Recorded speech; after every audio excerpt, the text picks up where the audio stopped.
You're lying on the ground, your vision blurring as pain shoots through your body. You look down, there's a crossbow bolt stuck in your shoulder. Your men are panicking, but deep down, you already know. You survived countless battles, fought wars across continents, but this is how it ends? A lucky shot from some random guy on a castle wall. Right now, you're dying, and there's nothing anyone can do to stop it. But how did you even end up here?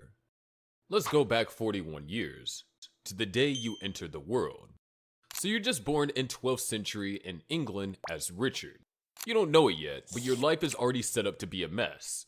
You take your first breath in Beaumont Palace, Oxford, but don't get too comfortable. You won't even grow up in England. Before you can even walk, you're shipped off to France, where your real job begins: surviving. As a baby, all you really want to do is sleep, dookie your diapers, and be left alone. But life has other plans. Your father, King Henry II, is too busy running an empire to care about you. And your mother, Eleanor of Aquitaine, is more focused on ruling her own lands. Their marriage is already falling apart, and soon enough, they'll be at war with each other. Family time doesn't exist. But for now, you're just a baby. You don't even realize you just pooped yourself, and the nurse is about to change your diapers for the 10th time this day. Your older brother Henry is the heir, the one who's supposed to take the throne. That means he gets all the attention, the best training, and the pressure of ruling one day. So you're kinda just there. No one's really sure what to do with you yet, but one thing is clear: you're not getting an easy life.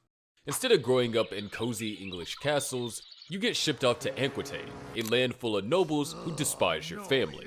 While other kids get bedtime stories, you get lessons on how not to get assassinated. And forget about a normal childhood. The moment you're old enough to hold a sword, you're expected to fight for your family's power. There's no childhood, no carefree days, just non-stop training and constant pressure. And since you're being raised in a place where half the population wants you gone, every day is a reminder that your life isn't really yours. Your mom is too busy ruling her lands to tuck you in at night, and your dad is barely around. At this point, the only consistent presence in your life is your nurse, and she's the only one who actually cares if you live to see another day. But none of that matters yet. Right now, you can't think about betrayal, war, or assassins hiding in the shadows, because you don't even know how to think yet. You just want a nap, and also, you pooped yourself again. The years roll on, and life still sucks.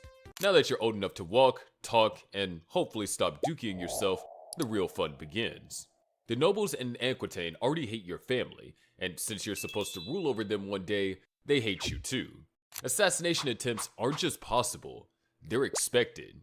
Other kids worry about bedtime, you worry about making it to bedtime. Poison is a daily concern. Every meal could be poison, every servant might be a spy, and every castle visit might end with someone accidentally pushing you off a tower. If someone hands you a drink, there's a solid chance they're hoping it's your last one. Eating isn't about enjoying food, it's just about not dying. You're a prince, but not the fun kind. No golden toys, no peaceful castles, just constant paranoia and sword training, because if you can't fight, you won't last long. Family life isn't much better. Your mom, Eleanor of Aquitaine, is one of the most powerful women in Europe, but your dad, King Henry II, isn't exactly thrilled about sharing control. The relationship is a constant power struggle, and you're just another piece on their political chessboard. Your older brother Henry is the golden boy who gets all the attention, while you're expected to fight for scraps. Then your dad decides he's had enough of your mom's ambitions and locks her in a castle like she's a threat to national security. Now she's stuck, and you barely get to see her. By the time you're a teenager, you're done playing along. Your dad isn't just controlling your life, he's controlling your future. There's no chance he's handing over power, so the only way forward is to take it. At 16, you start an armed rebellion against your own father, but it doesn't go well. Your dad crushes the rebellion so fast, it's embarrassing. You barely escape with your life, and now you're forced to play nice while waiting for another chance. Your mom is still locked up, your older brother is still the favorite, and you're stuck pretending to be a loyal son while secretly planning your next move. After the failed rebellion, things don't exactly improve. Your dad still doesn't trust you, and now you have to work twice as hard to prove that you're not planning another betrayal. Except you are, just not yet. And with that, the family drama keeps getting worse. Your older brother Henry, the one who's always got special treatment, suddenly dies of illness. Normally, that'd be a tragedy, but for you, it's an opportunity. With him out of the way, you're suddenly the heir to the throne. The problem is, your dad still doesn't want to hand over any real power. He plays favorites when it suits him, and right now, he's looking at your youngest brother John like he should be the next king instead of you. John has never led an army, never fought a real battle, and probably gets lost in his own castle. But sure, let's consider him for a king. Meanwhile, you're out here actually defending the family's lands, proving yourself in battle, and dealing with nobles who'd rather see you dead than ruling over them. If there's one thing that you are good at, it's fighting. While your father sits on the throne, refusing to pass the torch, you're out leading military campaigns, crushing rebellions, and turning into a warrior that people fear. If a problem can't be solved with a sword, you don't care about it. At least on the battlefield, things make sense. You fight, you win, you survive. Simple.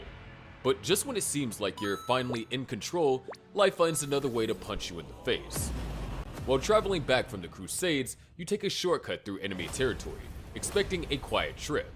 Instead, you step into a castle, the doors slam shut, and before you can react, you just got kidnapped. You barely have time to think. One minute you were a king heading home, the next you're being dragged through a dark hallway, wrists tied up, stepping over God knows what's on the floor. The whole place smells like piss, sweat, and something rotten. Then, splat, something wet hits your shoulder. You freeze. That's not water. You slowly look up and see some massive prisoner pressed against the bars, smiling in a creepy way like he just pulled off the best joke of his life. He just threw his piss at you, and he's laughing. Welcome to your new home. You keep moving, no point in wiping it off. This place is filthy anyways. The guards shove you into a cell and slam the door shut. That's it, you're in. But at least you're alone now, you can breathe. Or so you think. A deep, raspy breath comes from the dark corner of the cell. It's coming from the far corner where the light doesn't reach. You squint, trying to make something out, but all you see is darkness, and then movement. A massive shadowy figure shifts in the corner, exhaling another deep, wet breath. You swear the entire cell shakes when he inhales again. You're pretty sure whatever lurking there isn't just a person, it's a problem. And before you can even deal with that problem, the toilet door swings open. Out steps another prisoner, built like a warhorse. Arms like tree trunks, chest wide enough to block the doorway. He's looking right at you. Not just a glance, he's staring, like he found something interesting. The smell in here is horrible. The air is thick. You can hear every drip from the ceiling. Every slow breath from the guy in the corner. Every step from the musclehead who won't stop watching you. You just got here and you already know. This isn't just prison. This is hell. Literally. You hardly slept that night.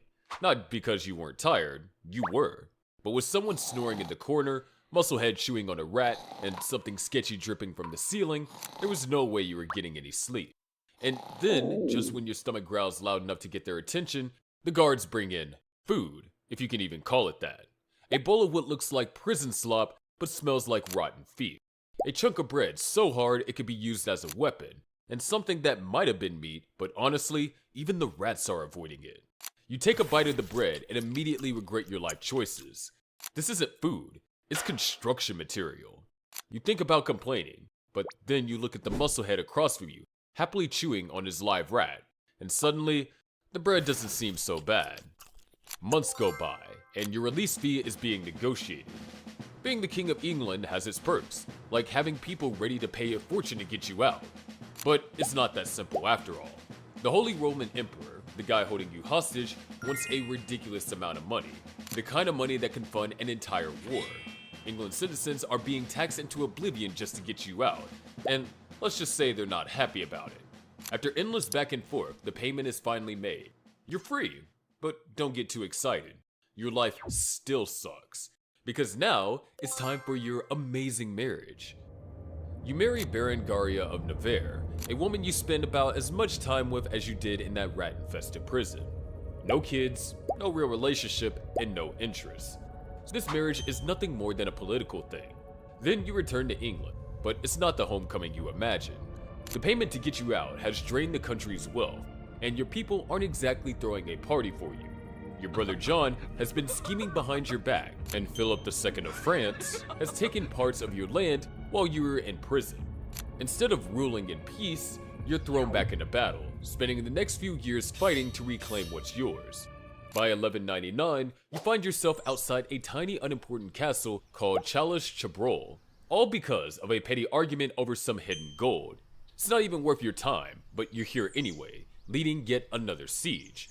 Then it happens. A crossbowman takes a shot. The arrow hits your shoulder, not an instantly deadly wound, but deep enough to be trouble. At first, you shrug it off. You survived worse, but the wound worsens. Infection sets in, and suddenly, you realize this is it. As you lie there, the guy who shot you is dragged in. He's expecting the worst. Instead, in a rare moment of mercy, you let him go. Maybe because you know this is how this ends. At 41 years old, after a life of war, betrayal, and non-stop struggle, you die over an argument about gold. But even after you're dead, things still get worse. You don't just get buried. Your body is ripped apart and sent to different places. Your heart gets sent to row in, like a lost package, because that's where people liked you the most. Your body gets dumped in a tomb at Frontenac Abbey, next to your parents. Great, now you're stuck with them forever. As for your insides, they just tossed them somewhere else, like garbage nobody wanted to deal with. Your whole legacy is split up like leftovers. No big fancy tomb, no resting in one piece, just bits of you spread all over the place. Even in death, you can't catch a break. So what do you think? A pretty messed up way to go, right? Like this video and subscribe to my channel if you don't want to experience this hell. And I'll see you there.